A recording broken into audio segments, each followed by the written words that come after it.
Dami pa nila iba-ibang brands dun sa shop nila and they are selling authentic pairs, mga authentic na mga sapatos. So, ayan. Ito, naalala niyo yung time na nakabili ako nitong Samba sa Ukay-Ukay. Sobrang nagustuhan ko siya as in lahat ng mga damit ko, ito ginagamit ko. So, bumili ako ng ibang colorway na Samba. I got mine from Sneak Eric or Sneak Eric. Basta, ito yung name ng FB page nila. Ayan, nalagay ko dyan. And binili ko yung OG na kulay. Ang ganda guys, sobrang ganda.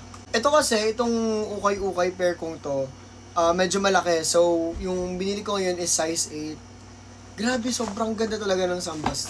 As in, tignan nyo. Look at that. And nabili ko to below SRP kung magkano yung sa talagang outlet or sa store ng Adidas. Sa Sneaker mas mababa siya. Dami pa nila iba-ibang brands dun sa shop nila and they are selling authentic pairs, mga authentic na mga sapatos. So, ayan. Ito susuot ko ngayon. I'm wearing all beige.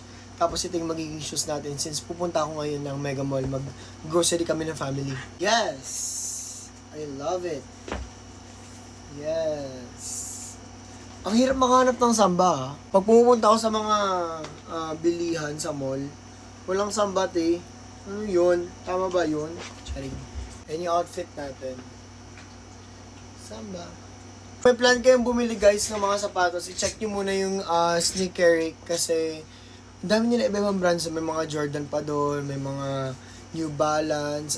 Sobrang dami. And ano sila, below SRP sila, so that's good. Bagong tattoo ang gay. Full sleeve na ako. Ang kati. Bye.